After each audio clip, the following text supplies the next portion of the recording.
Many of us have questions about who we really are.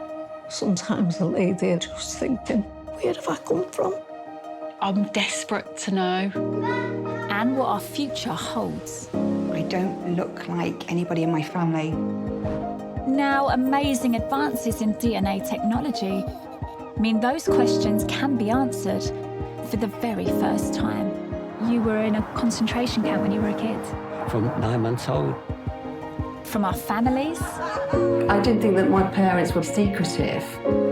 to our ancestry My whole life I've not known where am I from. to our health. It's really crazy for a blood test to decide my future. Working with leading geneticists, genealogists and doctors, We have the results. we're going to help people unlock life-changing secrets Wow. If my dad is capable of doing this stuff, does that mean I am? through the power of a DNA test. This is going to be the hardest case I have ever been involved in. Our DNA doesn't lie. Oh my goodness. It was really clear. Really? Are we ready for the truth? Oh my God.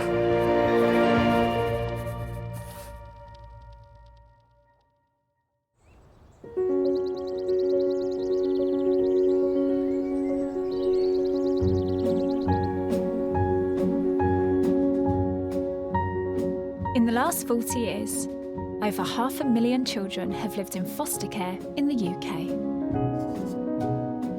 5 sisters, Charmaine, Jackie, Lynn, Janice, and Julia were separated as kids, but reunited in their 20s. They're now all desperate to know if they share the same father.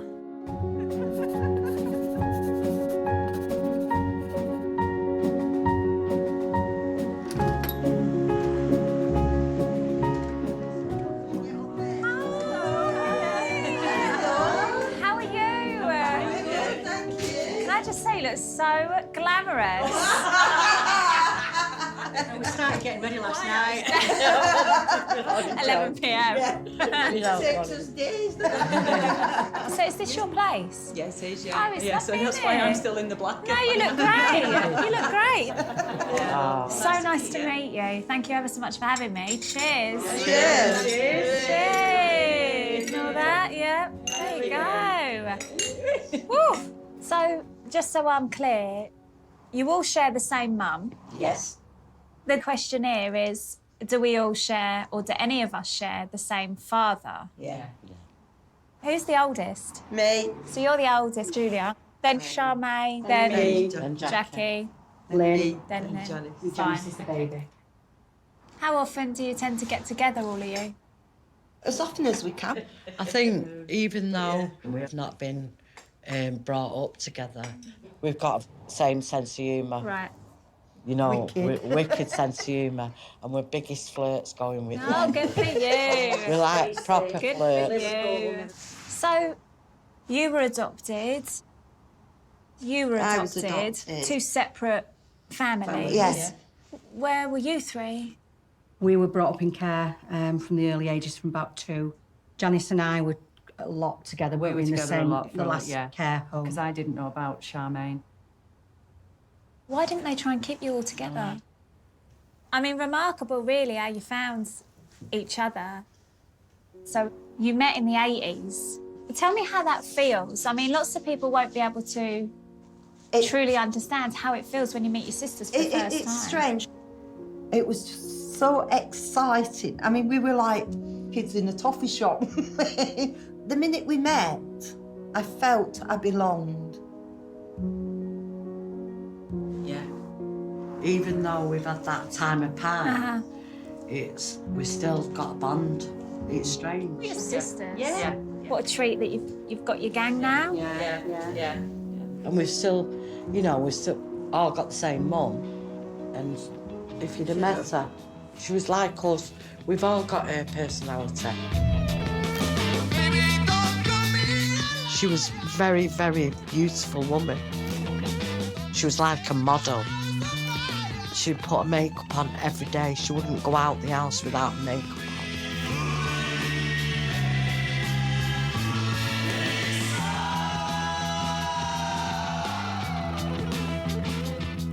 In the 60s, it was all peace, man, and free love. You did what you wanted to do. My mum had us from the age of 16 to 26. She was a kid herself, and the men in her life just let her get on with it and left her. Unmarried and struggling without any support, the girl's mum, Anne, made some difficult decisions. She was pressured to put oldest sister Julia and second youngest Lynn up for adoption.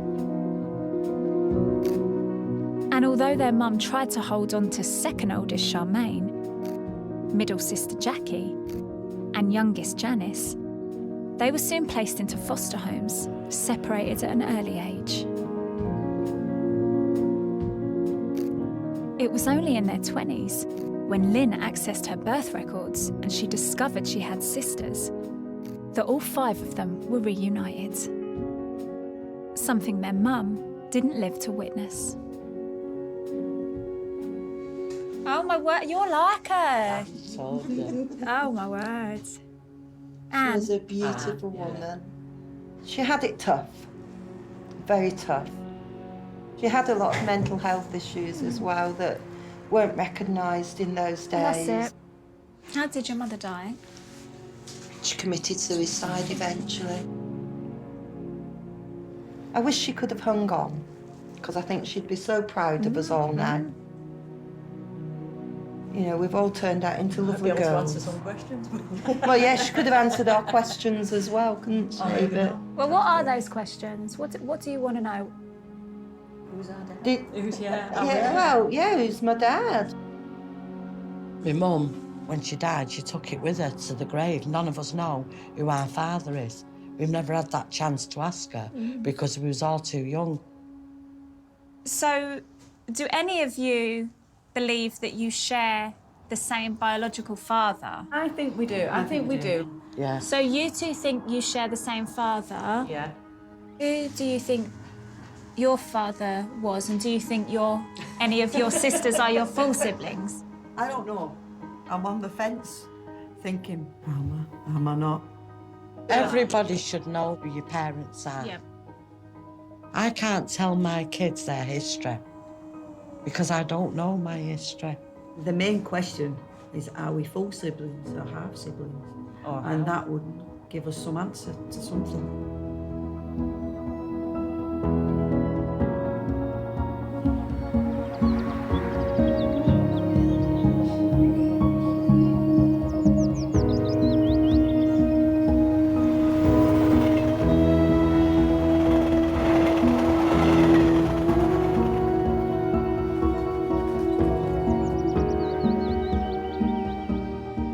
Professor Turi King is one of the UK's leading geneticists.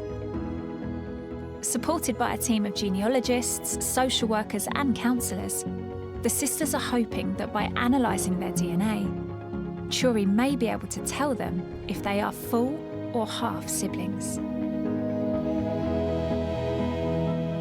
Hello, come on in, come sit down. Hi. Nice to meet you. Hello. Hi. Oh, wow. Okay, so 5 sisters. Yeah. God, this is the quietest we've been for a long time. I know, so well behaved. I think we're all nervous. Oh, don't be. Who's the oldest? Give me birth order. You're the oldest. Yeah. Who's next? You, Charmaine. Me. Hi, Jackie. Hi. Baby. The baby. And Janice. Oh, baby Janice. 53 at a baby. Yeah. Yeah, I'm a baby. How can I help you? Well, I think the main question is we just want to find out if we're full or half siblings. It's just nice to be thinking, well, we have got the same dad, and my mum wasn't as bad as she thought she was. You know, no, it's just answers, I think. Well, just knowing instead of laughing about it and wondering. It will just be, we'll know. That big answer. So in terms of working out whether or not you guys are full sisters or half sisters, basically DNA is the only way you're going to be able to sort this out.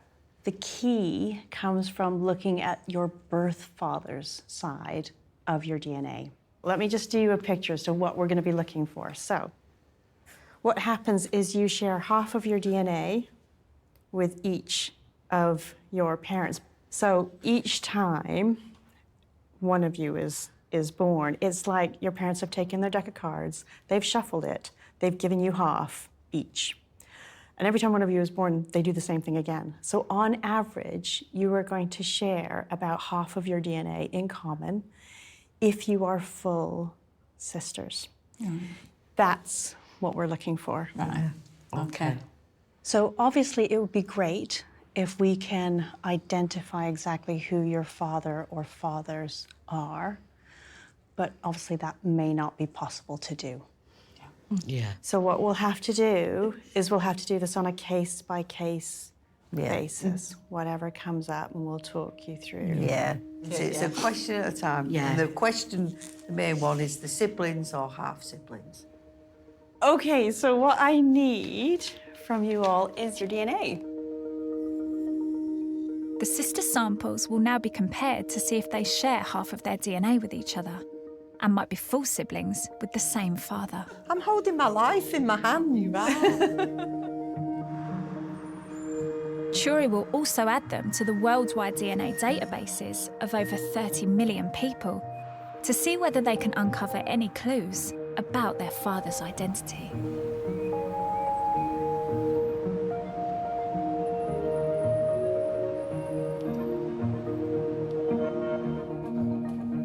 In the past 50 years, thousands of men in the UK have donated sperm. 53-year-old Luke was a donor as a young man, helping couples to start families. He now wants to come forward and discover if he may have any biological sons or daughters looking for their donor father.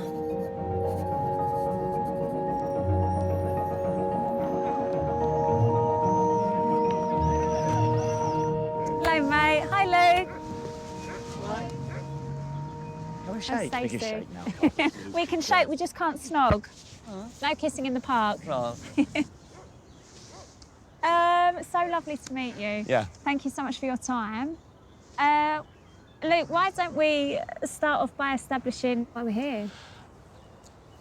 30 years ago, I was a sperm donor. For about 4 years, I donated sperm. And recently, well, I suppose life events, it gave me a bit of time to think, and I thought I'd try and find out if anything had happened. Because when I first started donating, it was totally anonymous, and there's no way of even tracing it, apart from possibly DNA. And that's why we're here. Yeah. How old were you when you first gave sperm? 19. I did it in Birmingham first. I went to university to study music, drama and dance. I was a typical drama student. And by then, I think I had an inkling I was probably gay. For the first 6 months, I wore leg warmers. We all thought we were kids from Fame in the 80s. Originally, when I started donating sperm, we used to get paid £7 at the beginning. We do that twice a week. That's a couple of nights at the pub. For me, with no inclination to have a family of my own, no downside at all. I think around mid-80s was the peak of the AIDS fear. There was a lot of stigma around HIV. So, as part of sperm donating, you got a free HIV screening. It didn't go on your medical record, it was anonymous. And it was also for peace of mind. I think I was about 23 when I stopped. It's a fair stint. Yeah, it is a fair stint. Every week? Twice a week. Twice a week? Twice a week, yeah. But it could be that there are lots and lots of people that have been conceived by your sperm out there. if we're talking like in the numbers up, it starts to become a bit of a horrifying thought because it's like. I'm just eating twice a week for 4 years. Yeah, doing the maths, I'm starting to go, well, yeah, it could be a lot. We're here now. Yeah. Why? Because I'd spoken to a lot of people who never found out who their real parents or their biological parents were or whatever. And it always troubled them. And I just thought, well, there's people out there that would probably just like to know. You know, if I can give them that, and if I can give them that before anything happens to me. Because I was made very aware that something could happen to me. I got a little bit of a hint of mortality, in a way. My best friend died just before Christmas. And it was, yeah, totally out of the blue. It floored me completely. And it did make me go, well, I might not be here forever. Anything could happen. Yeah, but it got me thinking about that. Makes sense. Yeah, and just, yeah, doing the right thing. So it feels like you've given this sort of real thought, serious thought. Mm. You're here if we were to find, you know, any other, feels weird saying children. They wouldn't be children anymore, would they? Mm. You know, like young adults. Yeah. If they had any questions, you'd Yeah. be more than happy to meet Yeah, with the... I mean, I'd answer any questions I could. I mean, if they do look me up on the internet, they'd have a surprise, probably. What would they find? I'm a cabaret performer, you see. Yes. So it's how will they take that?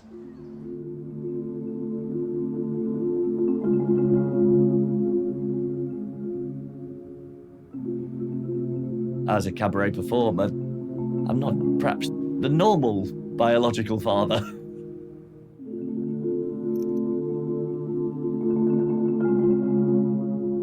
Whoever's your dad is the one who brings you up.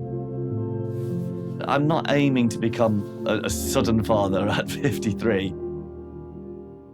I can't. It's too late.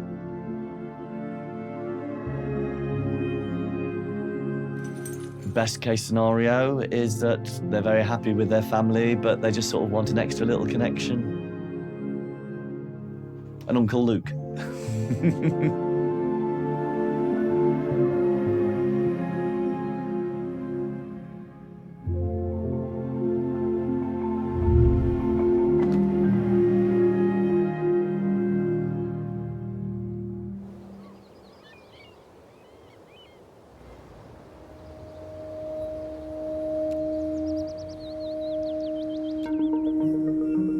To find out whether there is anyone out there looking for him, Luke has come to meet Turi at the University of Leicester.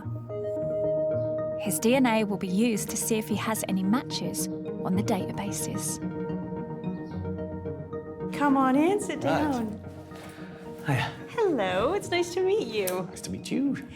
How can I help you? I started donating sperm when I was at college, and I ended up doing that for about 5 years. So I'm here to put myself on the database to help people find me, really. If those people would just like to know where they came from. I have to say, I think you're the first sperm donor that I have met, and particularly one who wants to come forward, because it's actually quite a rare thing. Really? Yeah. So you tend to hear from people who are donor-conceived children who would like to meet, you know, half-siblings or even potentially get to know who their sperm donor father was. But I think this is the first time it's the other way around. I'm curious about, you know, my biological children, and I suppose I'd like to meet them and see what they're like. So, yeah, here I am. I think for so many donor-conceived kids, they are missing that bit, and so many would love that information. So obviously, because you know you've been donating sperm for years, you might have a lot of donor-conceived kids. There's a thought. There's a thought. Or there might be none. I mean, the main way to do this is to go through the donor-conceived register, and that was set up for people to be able to see if they can find donor-conceived siblings, but also information about any donor parent. So that's the main way to go. One of the things that you'll have to bear in mind is that we are completely at the mercy of who's in the databases. But I think what you're doing is giving people this opportunity to find you if they want to, which is really nice. Okay, so I need your DNA. There you go. Okay. Luke's DNA will now be added to the donor-conceived register, as well as worldwide databases, to discover if he has any biological children. His results will also remain on the databases should anyone come forward in years to come.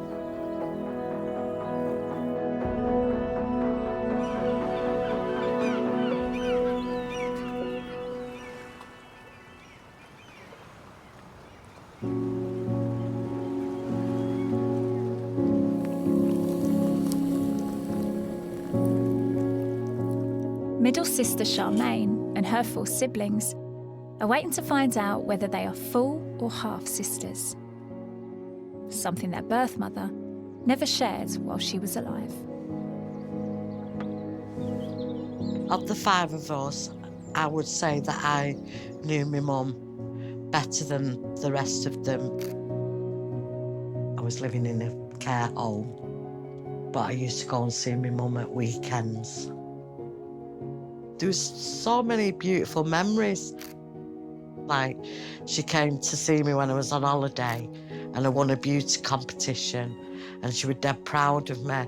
And I was dead proud that my mum was there. And I feel guilty about having them memories because my other sisters didn't get the chance to have the memories with her.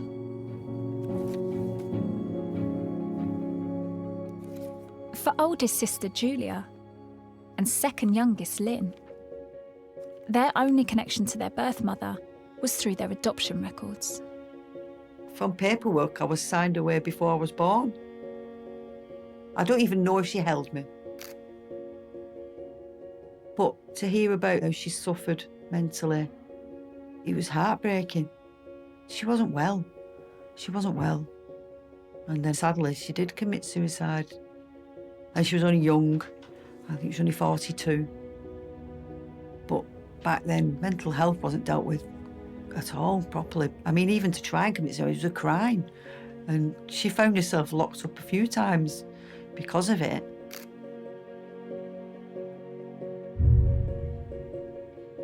Whilst most of the sisters have no idea who their fathers were, for middle sister Jackie and youngest Janice, they remember one particular boyfriend of their mum's who they called Dad. His name was Jack Bethel. My mum and Jack Bethel were obviously in a relationship at some point, and Jackie and I were supposed to be the product of that relationship.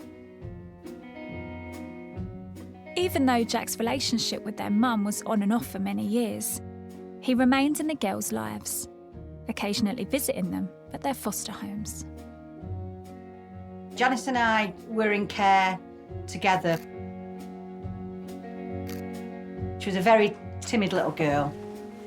I suppose she really looked up to me like a mother figure in a way, even though I wasn't much older than her. Janice wants to visit Jackie the day before they get their DNA test results. I have some memories from being little.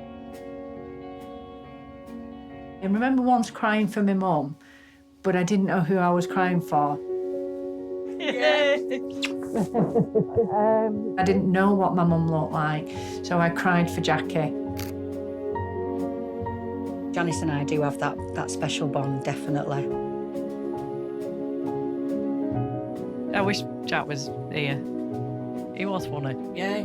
He was a character, wasn't he? He was a character. I remember Jack when he talked about my mum, and she's a beautiful woman. And that's what he used to, so that's the only memory I have of him talking about her. But he did used to have a laugh. He used to play his air guitar. Yeah. As far as I'm concerned, Jack was my dad, and that was all I needed to know. I mean, that's all we ever knew as a dad, didn't we? We did.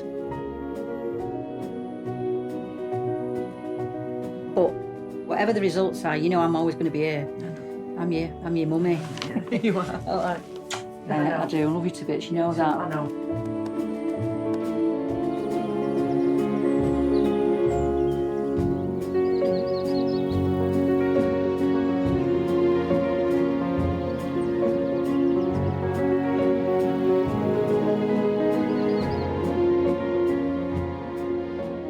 Until now, the sisters have never known whether they share the same father. The results of their DNA test are back, and they're meeting Turi to finally find out whether they are full or half siblings.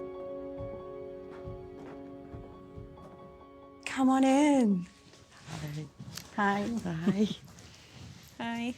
It's lovely to see you all again. You too. Lovely to see you again. Nice to see you. Okay. So when I met you all the first time, your question was around whether or not you are full sisters or half sisters. And I know that one of the things that we discussed the first time around was whether or not we would be able to use your DNA to essentially start to work out who your biological fathers were. Are you happy for me to continue? Yeah. Ready as we'll ever be. Yeah. Yeah? Cool. Okay. Janice, Charmaine, Julia, you are half sisters. You all have different fathers. Wow. Good old then. Lynn and Jackie, you are full sisters. You share the same father. Wow.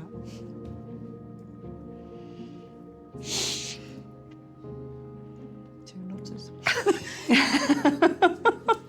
We had I think We've always had a little sneaky feeling. Now it's confirmed it, and I'm happy with that. Are you? You happy? Yeah. It's okay. Okay. It's okay. Yeah. Right. So, Lynn and Jackie, your father is Jack Bethel. Wow.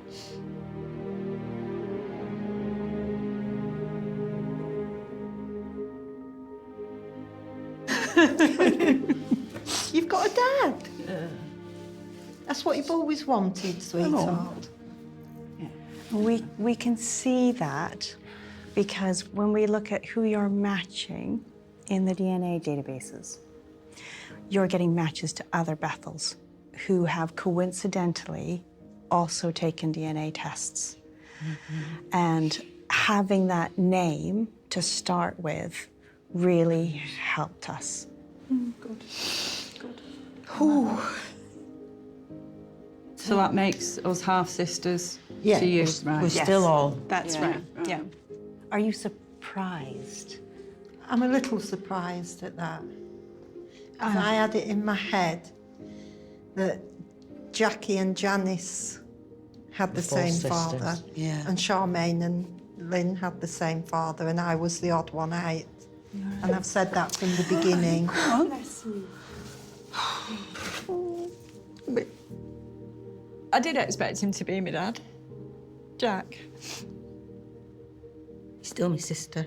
You're still a sister. You're still our sister. Still my baby. Come on. You're our baby girl. I think that is something really important to say. You clearly have a connection. You are sisters, and nothing is going to take that away from you. We've all got our mum. We've just got different dads. Yeah. Are you sure, Yeah, sweetheart? no, yeah, I'm fine. Yeah. Now, I can tell you that we've got ancestry information for all of you. We have not been able to get specific information about all of your fathers. Are you happy for me to continue with that? Yeah. Yeah? Come on. Okay. So Janice, you're getting matches in the sort of Cheshire, Manchester area. We cannot say who your biological father is. Okay. But based on the names that are in the databases, we know that he must be descended from the Roberts and the Artingsall family. Who? Artingsall. Right. So one of those two surnames. And that's as far as that can go. That's as then? far as that one's gone at the moment. Yeah, that's fine. That is not to say that 6 months from now, a year from now, somebody takes a DNA test and they pop up on the database and that allows us to home in. Julia. Okay, again, you're getting matches in Northwest England, but you're getting a bit of Irish in you as well. So you're getting matches that suggest that your father is descended from the Smith and the Walsh family. Those surnames are so common that it's very difficult to home in at the moment on who your biological father's family is. That's as far as we've managed to get with that one. That's why I like Guinness. Okay. Charmaine, you are getting matches in Northwest England. And after looking at your matches on the DNA databases and working with birth, marriage, and death records, we can tell you who your grandparents are. Wow. Wow. Wow. Wow. Okay? Fabulous. Your grandparents' surname was Jackson. Wow. They married in 1929. They had 2 sons, one of whom must be your father. Jackson. I have heard that name. Without a DNA test, we cannot confirm. Yeah. Wow. Oh, thank you. Thank you so much. Charmaine Jackson, yeah. Sounds like you should be one of the Jackson 5. Yeah. Wow. The eldest is still alive. Wow. So knowing that, are you happy for us to make contact and try and take this forward? Definitely. Okay. Definitely. Wow. So now knowing the answer to your question, are you happy that you went through this process? Yes, definitely. For certain. Definitely. 100%. Yeah, I am, definitely. And I'm so grateful because we found information that we never had. I know you're going to go and see Stacey next to chat through some more of this.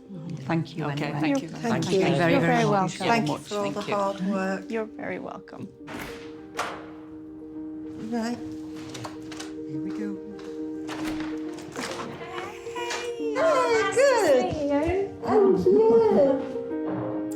Hello. I love you. Yeah. Oh, Wow. I know. A huge amount to try and get your head around. Wow. Yeah.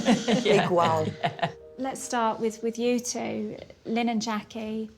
Biologically, full siblings. Yes, yeah.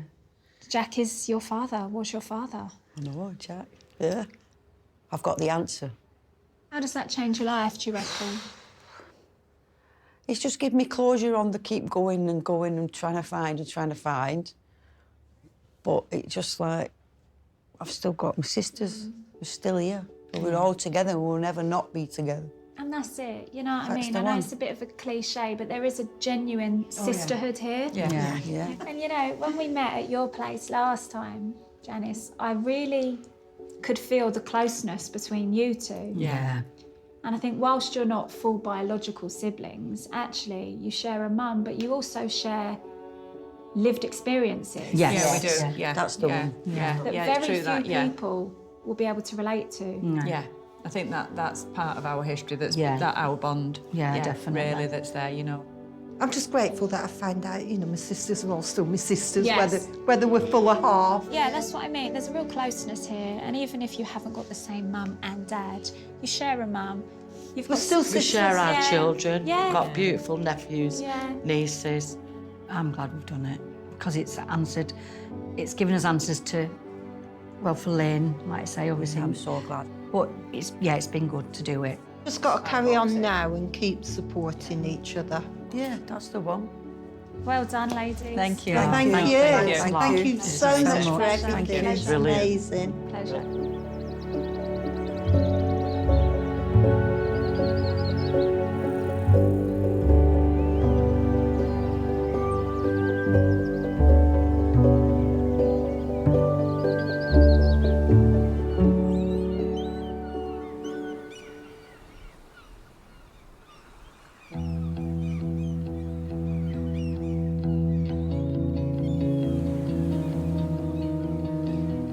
Being a twin is fantastic.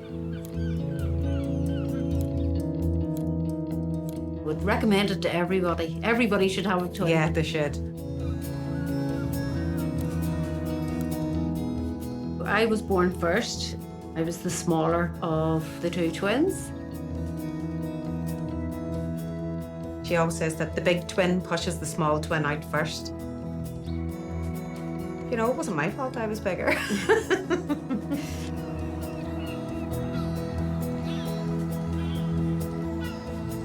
12 years ago, I was 34. I was living my best life, moved in with my husband, and it was great. And then, bang, all of a sudden, Mummy found out she had breast cancer. And that just knocked us all for six.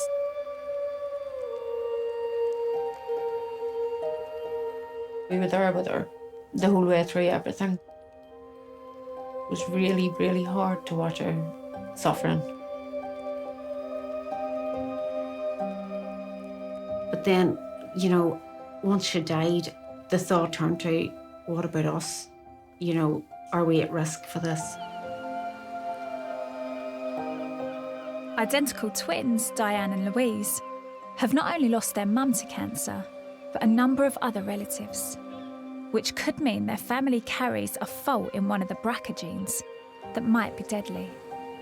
If they have inherited this fault, there is up to a 72% chance they will get cancer.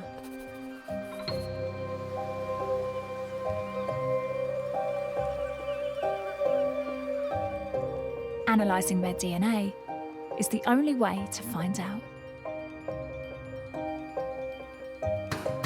Hello, how are you? I'm great. Nice to see you. Likewise, it's so lovely to meet you. You both look so glamorous. Oh, we do make the Perhaps- effort. Yeah, I you should know? have put my dress on. I've come in trainers. You're Diane. I am, yep. And you're Louise. Yes. I feel like people are always really impressed when they meet twins because everyone wanted to be a twin at one point. Yeah. But you've always been like incredibly close. Yeah, really close, yeah. We were always known as the terrible twins. Yeah, there was one time my aunt was babysitting for us. We were supposed to be upstairs in bed. I think we were 3 years old at the time. Aunt and she came outside and I was hanging Diane out the window by her feet. Yeah. Brilliant. Talk me through why you want to get yourselves tested. Our family history of cancer is very extensive. Not just our mum, but it's like my grandmother, aunt, both had breast cancer. Do you know, it looks quite likely it could be a faulty gene that possibly we've inherited. It sounds to me like you've essentially been sort of looking over your shoulder thinking, God, is this coming for us? It's more to do with family and needing to know because... Making plans for the future. Both of my children are autistic and I had them a bit later in life. So like my youngest child will be 18 when I'm 60. My mum died at 66. So need to be able to put plans in place, you know, to support them. The inevitability of it Yeah. is just so real for us at the minute, so... Knowledge is power. No, I understand what you're saying. You know- I get that, yeah. Yeah. If it's there, you need to know about it. Don't stick your head in the sand. It's not going to disappear. If we know, we can take a base of action. Yeah. Definitely. Would you think about sort of removing breasts, taking out your ovaries, whatever it took? Definitely. The breasts and the ovaries, definitely. It's a massive sacrifice. Oh, yeah, that's massive, so it is. But it's a no-brainer. And to be fair, I wouldn't mind having new breasts. That would be nice too. I sort of get the impression that you're both being really sort of practical and pragmatic about things. Yeah. But this is pretty massive. Like, how often are you thinking about this? Well, we try not to, but it's always there in the back of your mind. Cancer's mentioned somewhere every day. You know, you think how often you hear about someone that's had a diagnosis or someone that's sick. Every time it's mentioned, you think, oh, that could be me. Yeah. You're so close and there's such a beautiful relationship there. Can you even entertain the idea of not having the other one around? No. No. That must just completely terrify you. It does, yeah. It's very real, you know. We know that we can cope well without each other, but the outcome can only be positive either way, because if one we don't have the gene, fantastic. It's absolutely brilliant.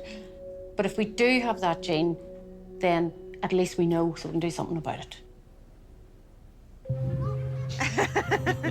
Faster, Joey. I'm more worried about my sister. Now that the children have both been diagnosed with autism, she wants to be there for as long as she can with them. Louise always looked after me and put herself second. I don't know what I'd do without her. Diane and Louise are meeting with Sarah Beck, hoping that she can discover if their DNA carries a genetic fault that increases the risk of developing cancer. When you're offering genetic testing to identical twins, the results will be the same for each of them, and that's because identical twins have exactly the same genetic code. They're going to get the same result, but it doesn't mean that they would make the same decisions with regards to managing any increased risk. One may choose screening, one may choose surgery, some will do nothing. You a bit nervous? Wee bit. Yeah. Sure, it's all we've talked about for months, maybe years. Yeah. So it'll be good to finally get it out of the way. Yeah. Diane, Louise, I'm Sarah. It's nice to meet you.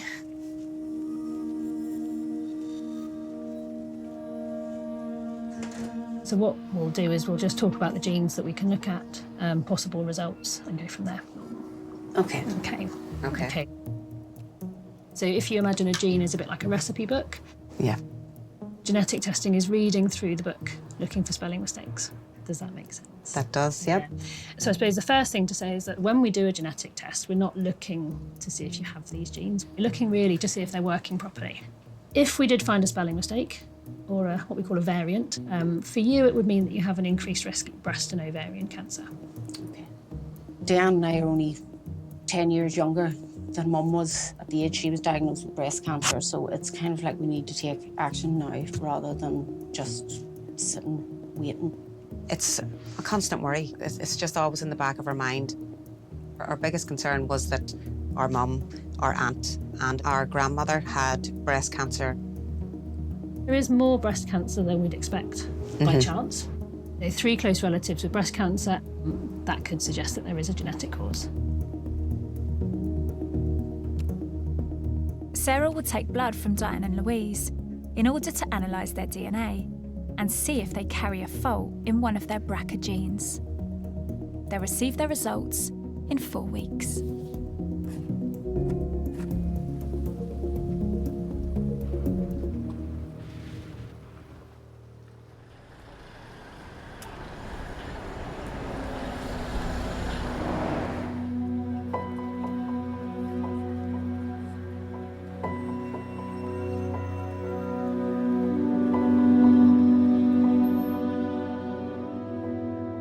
Years after he first donated sperm, Luke will find out if he has any biological children that are trying to make contact.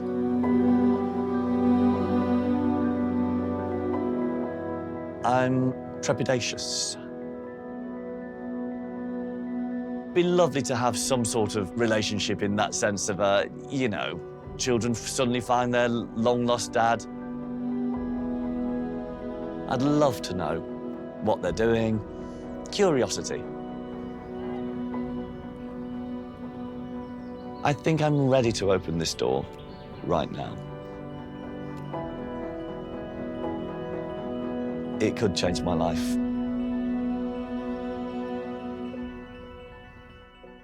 Hello, come on in. Hi. Hello, it's lovely to see you again. Nice to see you again, yeah. Okay, so when I first met you, it was because you wanted to find out if you had any sperm donor children. And that was because you had donated sperm hundreds of times in the 1980s when you were at university. So we know that so far there's been only around 200 men who have come forward who have lifted their right to anonymity. Right, that's a tiny number, yes. Yeah. You know, you're part of a very unique group of men. So there was always going to be 2 shots at finding any donor-conceived children. And the first was to upload your DNA to the worldwide databases. And when we looked through all of these databases, not a single person was on there who looks like they are your donor child. Yeah. But that was going to be just, you know, a route. But the main thing was actually to go on the donor-conceived register and make yourself available for any donor-conceived children who were looking for you. So the results are in, and we've got an email from the donor-conceived register. But only you can open it. Right. Right. You ready? Okay. So let me give you this. Right. So there you go. So it's just there. Just open this.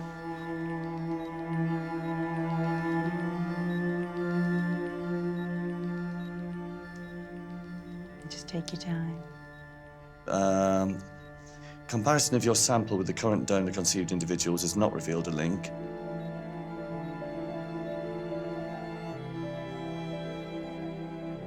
I'm aware that this may be disappointing for you, but we will continue to compare your sample with all new registrants and will write to you if we have any positive findings in the future.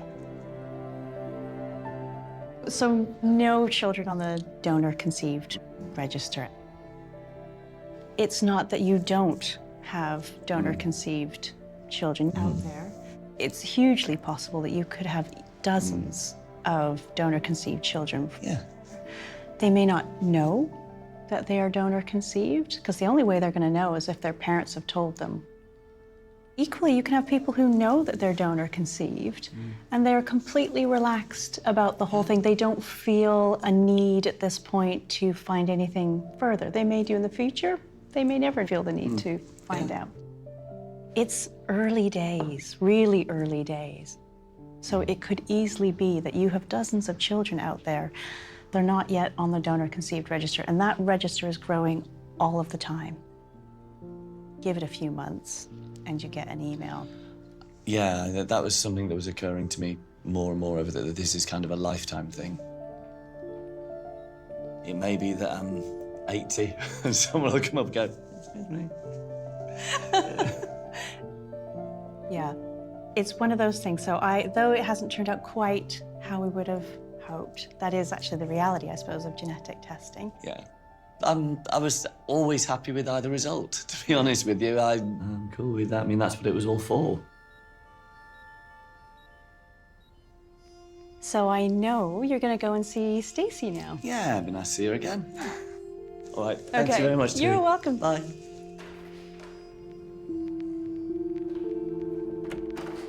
Hello. Hello. How's things? Not bad, not bad. Good. Yeah, yeah. Pleased to Been see rough. you. Lovely. Thanks for coming out. So, talk to me. How are you feeling? Kind of the same, actually, now, because there were no results that came back this time. What's your overriding emotion in your heart of hearts, in your gut? Are you relieved? Are you disappointed? It's interesting because it's I for a while I was thinking, oh well, you know, I'll find out then, and then that's it. But that isn't it, is it? You know, I've found out how it is now. That's all it is. Fascinating, isn't it? Yeah. Crazy interesting. I am amazed that so few men have come forward out of the thousands that donated. Yes, I think in a way, I've done the right thing. And so I'm happy I can move on. Yeah. And if somebody gets in touch further down the line, brilliant. Well, I hope I can do the right thing again. And no news is good news. You would hope, with all of, most people who'd been waiting and trying everything to have a child would provide a really nice environment for their children. And it seems that's been the case, hopefully. So, job done. Oh, yeah. Let's see what happens further down the line. Yeah. Yeah. Well, that's it. Yeah, come back to me in 40 years. No regrets. No. But thank you ever so much for, being so honest and so generous. And yeah, really appreciate it. Thank you for being so lovely.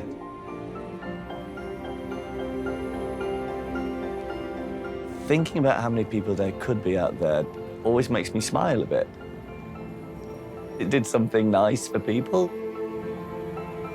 And I think helping people have children, that is something I have put into the world. I mean, that's surely a good thing. Having my DNA somewhere, for me, it's just providing a piece of the puzzle for somebody else.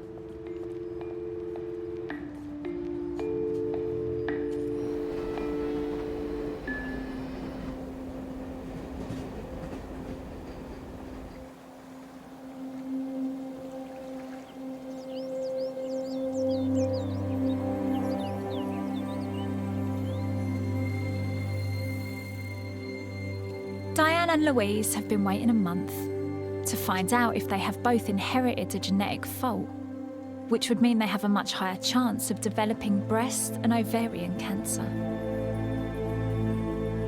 We're really living in fear at the minute because we don't know if we've inherited the gene. I care about Diane more than I care about myself. I really rely on Louise. It does terrify me if anything happened that we weren't together, because I really don't know how I will cope with that.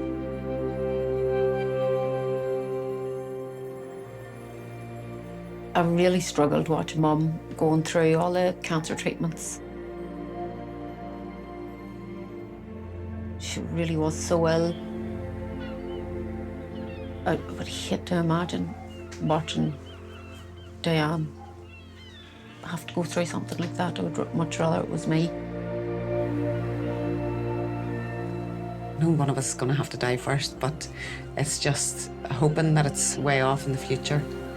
Maybe we'll just do Thelma and Louise, drive off a cliff. That would be easier.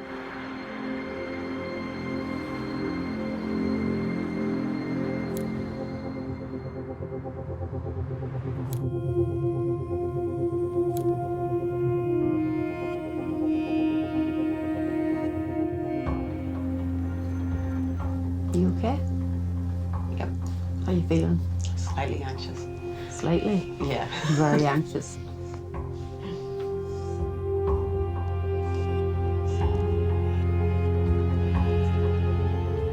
Diane, Louise, come on through.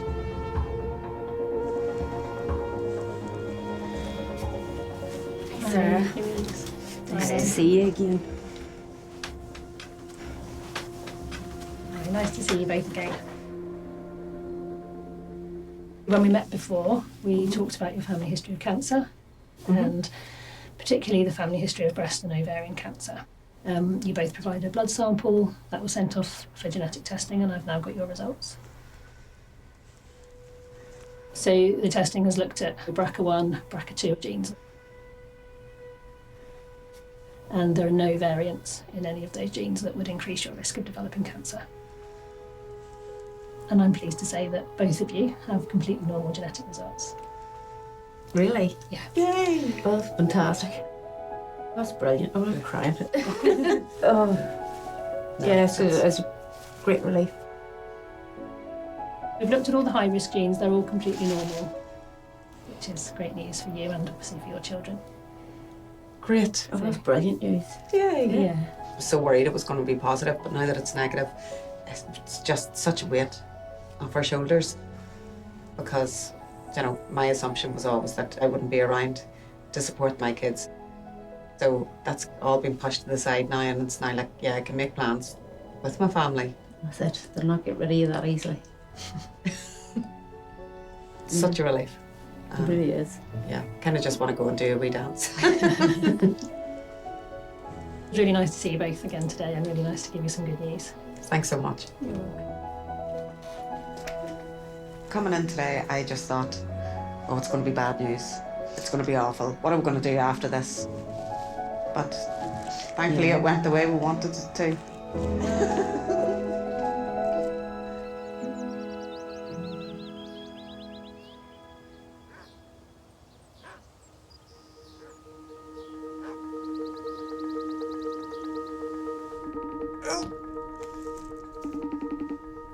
Hi, how you doing? We're good. So ladies, you've got your result. Yeah. The results were negative for both of us. Which is enormous because you had convinced yourselves that it was going to be positive. We don't carry any of the cancer genes. I'm so delighted for the pair of you. Goodness me, it couldn't have gone any better.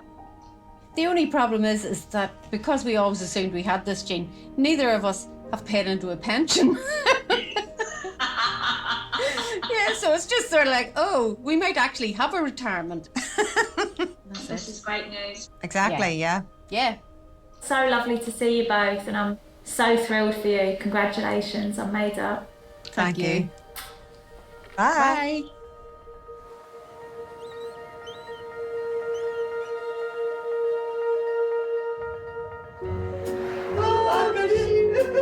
I think you're still drunk from last night. You're not right. You've never been like You wouldn't know that.